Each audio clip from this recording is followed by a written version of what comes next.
Esta noche de un tema que surge en mi corazón hace muchos años, incluso está en uno de mis libros, sobre Enoc, el caminar con Dios.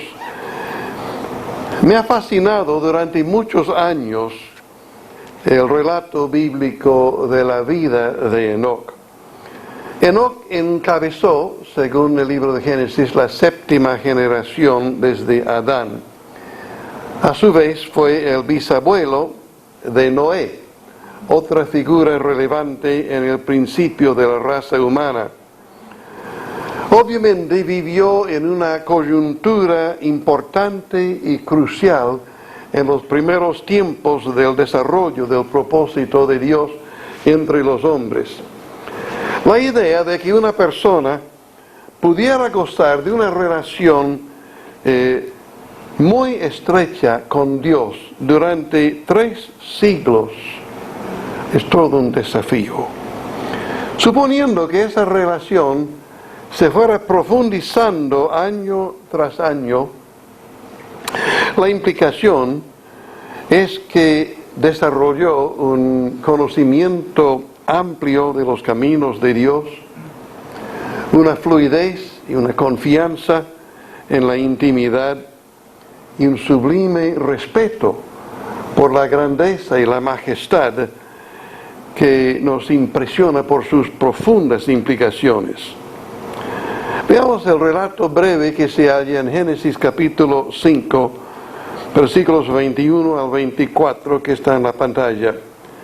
Vivió Enoc 65 años y engendró a Matusalén. Y caminó Enoc con Dios. Después que engendró a Matusalén, 300 años, y engendró hijos e hijas. Y fueron todos los días de Enoc 365 años. Caminó pues Enoc con Dios y desapareció, porque le llevó Dios. En el Nuevo Testamento encontramos otra referencia breve a Enoc en Hebreos 11, versículos 5 y 6, que rezan así: por la fe Enoc fue traspuesto para no ver muerte, y no fue hallado porque lo traspuso Dios, y antes que fuese traspuesto tuvo testimonio de haber agradado a Dios. Pero sin fe es imposible agradar a Dios, porque es necesario que el que se acerca a Dios crea que le hay y que es galardonador de los que le buscan. El traslado de Enoc, sin pasar por la muerte, nos intriga por lo espectacular, lo insólito, lo misterioso y por la revelación de la gracia de Dios. Un evento tan extraordinario que se repitió una sola vez, siglos más tarde en la vida de Elías, despierta y fascina a cualquiera que lo lea por primera vez. ¿Cómo podría un hombre tener una relación tan íntima con Dios que un día se hallara más cerca de Dios que de su propio hogar? De modo que Dios le dijera: pasa acá. Ese día Enoc no volvió a casa. O quizás sería más correcto decir que ese día se fue a casa definitivamente. Obviamente él se sentía tan cómodo en la presencia de Dios como en su propio hogar. La presencia del Señor había llegado a ser tan maravillosa y placentera que tenía más significado que cualquier otra cosa. A veces me he preguntado, ¿cómo habrá reaccionado la esposa de Enoc al descubrir que no volvería más a casa? Quizás ya se había ido antes. ¿Ah? Nunca se había ido antes. Puede ser, pero yo sospecho que no le extrañó demasiado. Se me ocurre que es probable que ella haya dicho: Yo sospechaba que algo así iba a pasar, porque hace tanto tiempo está tan feliz en su caminar con Dios, que no me extraña realmente que se ha ido definitivamente con el Señor. Sin embargo, creo que podríamos perder de vista el propósito divino de incluir a Enoc en el registro bíblico si pusiéramos demasiado atención en su fin, en su desaparición, en ese maravilloso premio celestial que Dios le otorgó. A decir verdad, si Enoc hubiera muerto de causa natural o en un accidente, no cambiaría nada el hecho que más importante de su vida, que caminó con Dios durante 300 años. Eso no es una semana, ni tampoco un año. 300 años. Obviamente no se trata de un impulso o de meros sentimientos. Hay algo tan profundo y tan significativo en su andar con Dios que resulta una fuente de valiosa instrucción, aun cuando se hallan pocos datos en las Escrituras. Uno de los puntos más maravillosos de la vida de Enoc es que, sin negar ni zafarse de sus condiciones y limitaciones humanas, vivió en medio de una sociedad marcada por la decadencia y perdición, con un testimonio de que Dios es fiel.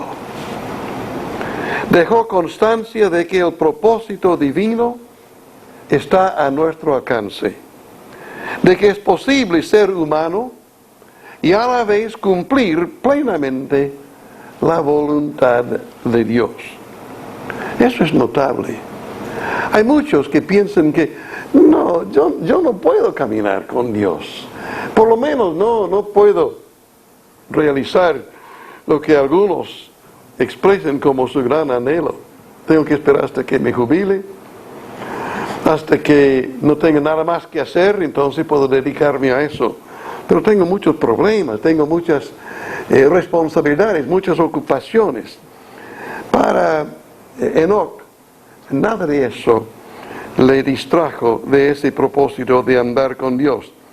Me parece que es el dato más importante que hemos de comprender y asimilar acerca de su vida, que sin dejar de ser un hombre, caminó con Dios.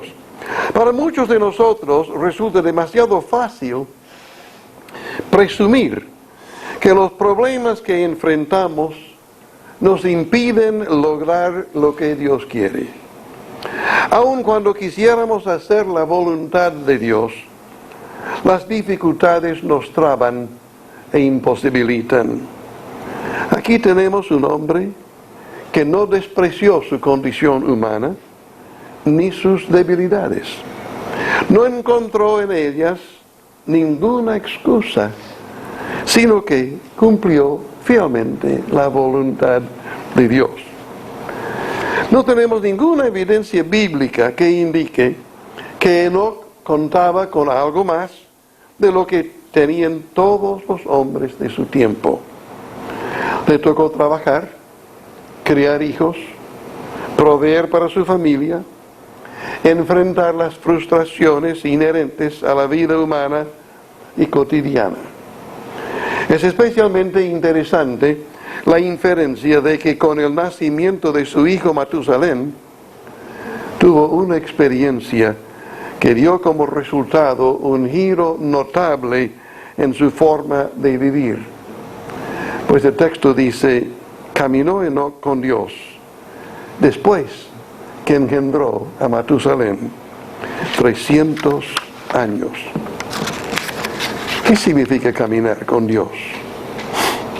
Se nos presenta en el relato inspirado la clara idea de que su traspaso, su traslado celestial, fue el resultado de su caminar con Dios durante 300 años. ¿Qué ¿Qué puede significar caminar con Dios durante un periodo tan extenso? Una de las cosas que uno aprende al caminar con Él, con Dios, es que hay mucho que aprender de aquellos que llegaron antes de nosotros. Nos pueden dar muchas instrucciones los que tienen una historia espiritual, una trayectoria de fe y fidelidad que sirve de ejemplo para los que venimos siguiendo sus pasos. ¿Tiene alguien la idea de que a Enoc le fue fácil? ¿Que no tuvo obstáculos? ¿De que nunca tuvo dudas o vacilaciones? ¿De que no tuvo que enfrentar pruebas? Debemos descartar toda idea ajena a la realidad humana. El testimonio de Dios es esencialmente esto. Aquí hay un hombre que cumplió el propósito de Dios de vivir como un vaso que revela y refleja la gloria de Dios sin negar o distorsionar su condición humana. Su testimonio es especialmente relevante por el hecho de que en derredor suyo aparentemente todo estaba en un derrumbe moral y espiritual. Las condiciones decadentes evidentes en la sociedad de su bisnieto Noé se describen en términos contundentes en los primeros versículos de Génesis capítulo 6.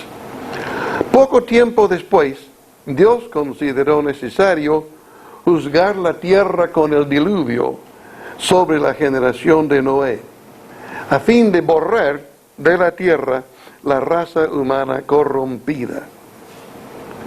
Surgen preguntas en la mente de una generación joven que observa con asombro la vertiginosa caída moral de la sociedad en derredor. ¿Es posible vivir y caminar con Dios en medio de semejante decadencia y corrupción? ¿Hay alguna esperanza por la causa del cielo aquí en la tierra? Tantos han perdido el temor de Dios y el respeto por el ser humano que estamos tentados a desesperarnos, suponiendo que el propósito de Dios es utópico frente a la realidad humana, iluso.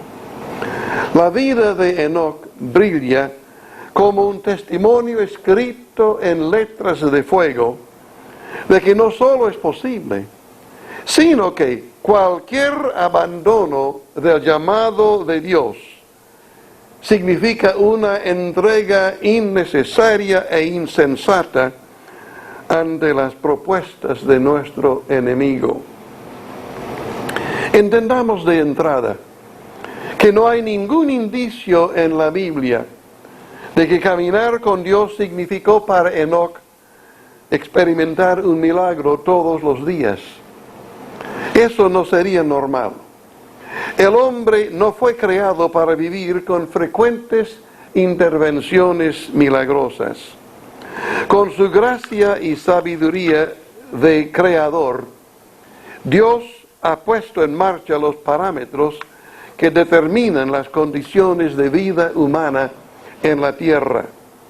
Y es necesario que aprendamos a ajustarnos a esas normas. Si Dios tuviera que intervenir en cada caso para sostener al hombre, sería una tácita admisión de que las condiciones de vida humana no son adecuadas. ¿Me explico? No podemos estar esperando que Dios intervenga cada rato. Dios es el autor de todo el mundo creado, aun cuando muy de vez en cuando irrumpe en escena con un milagro que muestra su cuidado y su fidelidad. Tampoco hemos de hacernos la idea de que Enoc era un hombre súper místico, que no tenía los pies bien plantados en la tierra. No hay evidencia de tal cosa. El único testimonio que se registra en la Biblia es que agradó a Dios. Siempre nos resulta difícil tragar un testimonio maravilloso de una persona que se parece más a un ser extraterrestre que a un prójimo nuestro. Ser espiritual no significa ser raro, extraño. Del relato bíblico de la vida de Enoc podemos extraer algunas lecciones importantes que todos podemos implementar en nuestra propia vida. Quiero sugerir que Enoc descubrió ciertos parámetros en su andar con Dios que marcaron su senda y que nos pueden instruir. Vamos a considerar estos parámetros como afirmaciones o pautas que orientan la fe y posibilitan un andar íntimo con el Señor. Déjenme explicar esto. Los datos en la Biblia acerca de la vida de Enoc son muy breves, pero el testimonio de Enoc es tan claro que vivió agradando a Dios en todo, que tiene que haber llegado él a elaborar lo que podemos llamar una filosofía de vida o una forma de caminar con Dios.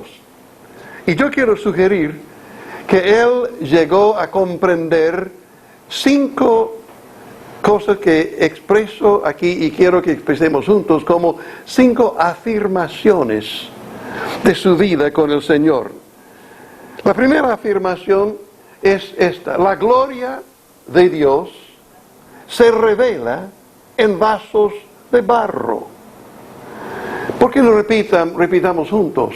La gloria de Dios se revela en vasos de barro. Hemos de creer que el propósito de Dios es que caminemos con Él.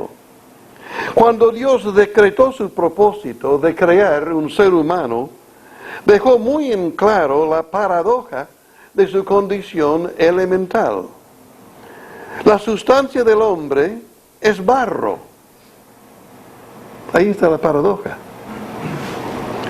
Hasta su nombre, Adán, significa en el idioma hebreo hombre, o según algunos, tierra.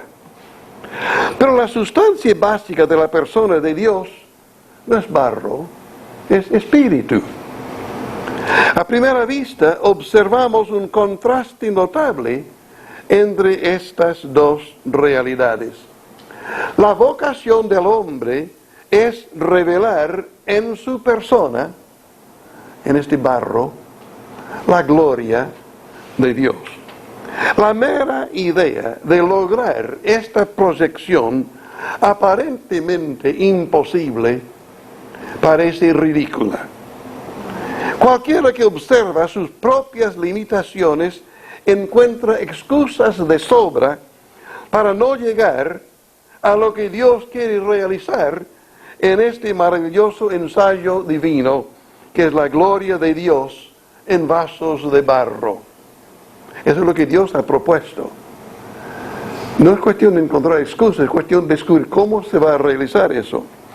¿Puede un ser humano, hijo de Adán, trabajar, sudar, cansarse, casarse, criar hijos, mantener su salud física y su equilibrio mental y psicológico, proyectarse, enfrentar los accidentes, los obstáculos, el incumplimiento y la irresponsabilidad de otros, y a la vez mantener una comunión ininterrumpida con Dios?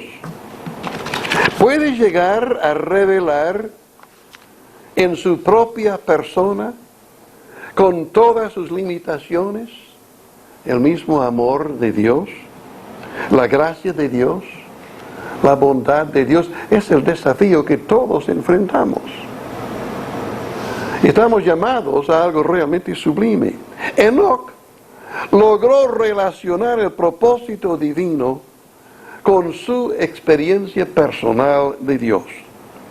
No se quedó con el planteo de hechos, verdades, pruebas, constancias y credos religiosos, sino que llevó todo al nivel de una experiencia personal tan real como su propia corriente sanguínea, como su propia respiración. No podía creer que Dios lo llamara a algo inalcanzable. ¿Tú lo crees? Yo no creo que Dios nos llame a algo que no podemos alcanzar. Siempre habría gracia divina para llegar al propósito divino. Si Dios había prometido su luz y su salvación, Enoc lo podría experimentar. Si Dios es fiel y justo, no hay ninguna razón por la que no se pueda contar siempre con esa realidad. Una experiencia así libera a uno de necias polémicas, de especulaciones interminables, de pretensiones de adivinar cuándo se puede contar con Dios y cuándo no, de arreglos y ajustes en los planteos objetivos para acomodar una experiencia débil o faltante. Tomar en serio a Dios y vivir existencialmente esa realidad da confianza, inspira certeza, arroja luz en el camino. ¿Cómo podemos estar seguros del cumplimiento del propósito de Dios en la tierra? No por un buen programa o estrategia, no por nuestros concilios o planes, no por los compromisos y afirmaciones, ni de nosotros ni de otros, no por el ingenio humano. La seguridad y la confianza provienen de una vida de comunión con Dios. Esto se sabe por caminar con Dios. Le ha complacido a Dios complementar al ser humano el vaso de barro con la gracia divina que surge de la presencia de Dios en este vaso de barro. Sin esa gracia, todo es barro y nada más. Pasemos a la segunda afirmación que quiero que repitamos juntos. Lo espiritual no está reñido con el resto de la vida. Otra vez, lo espiritual no está reñido con el resto de la vida. Enoc comprendió que su humanidad no fue un impedimento para caminar con Dios. Su humanidad no fue un impedimento para caminar con Dios. He escuchado a personas arrepentirse de su humanidad. Es insensato.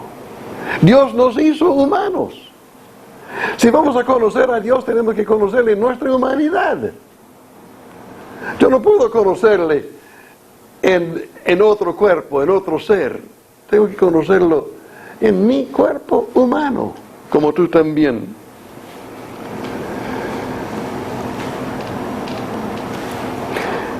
Enoc comprendió que su humanidad no fue un impedimento para caminar con Dios. Percibió que Dios le había hecho tal como era para poder gozar de la gracia divina, de la presencia de Dios en su vida.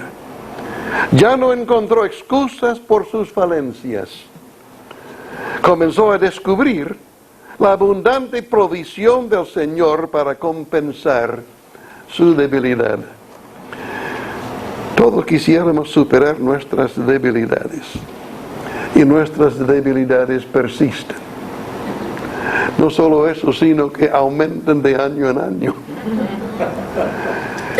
Si la debilidad nuestra fuera problema, tenemos poca esperanza de poder agradar a Dios. Pero la debilidad nuestra no es problema, porque la gracia de Dios se revela en nuestra debilidad.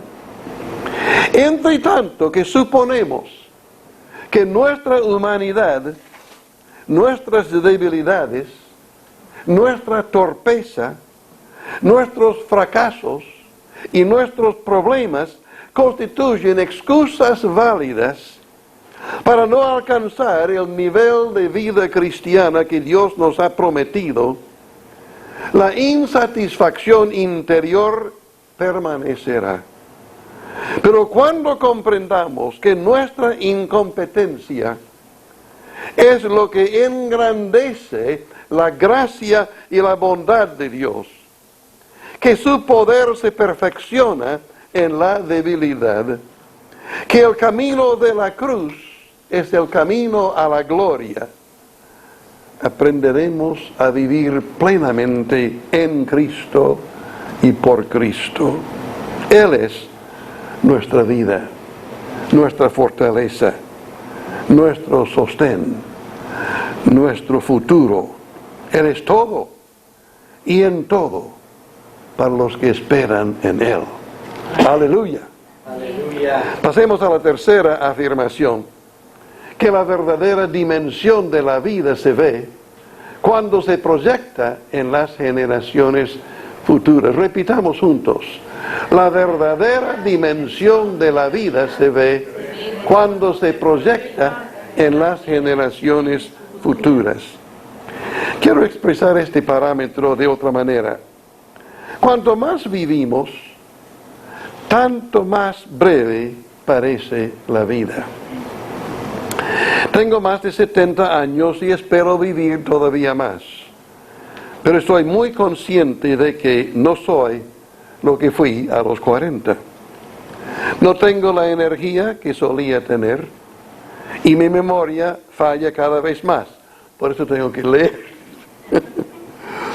Uno de los problemas es que he llegado a darme cuenta de que hay muchas cosas que no voy a poder terminar, que en otro momento pensaba que podría concluir.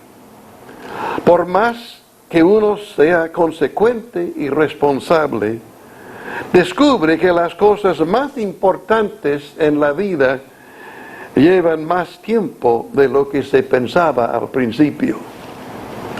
Además, a veces me he preocupado al darme cuenta que Dios no parece tener tanta prisa como yo. A veces me he preguntado, ¿cómo voy a resolver todo esto sin sentirme frustrado? Al final, llego a la conclusión de que Dios no ve las cosas como yo las veo. Dios ve las cosas en términos de su pueblo, no en términos de los logros de un individuo. Por ejemplo, Dios liberó a su pueblo de Egipto y llevó a su pueblo a la tierra prometida. Pero cuando uno revisa la lista de los nombres, descubre que los que entraron a la tierra de promisión fueron diferentes de los que salieron de Egipto, con excepción de dos, Josué y Caleb. Yo contemplo una interrupción, pero Dios ve continuidad. Su pueblo salió, su pueblo entró. Dios obra de generación en generación. Las Escrituras aclaran que las consecuencias de nuestras vidas se verán al menos hasta la tercera y cuarta generación. Entiendo que esa expresión es ilustrativa, no limitativa. No es una expresión matemática. Está diciendo, en efecto, va a seguir por mucho tiempo más. Va a seguir por unas generaciones más. Gloria a Dios. Entiendo, si es bueno, sí. Si es negativo, es una lástima, ¿no? Entiendo que esa expresión es ilustrativa. No, lo que significa es esto. Lo que hace uno tendrá consecuencias más allá del alcance de su propia vida.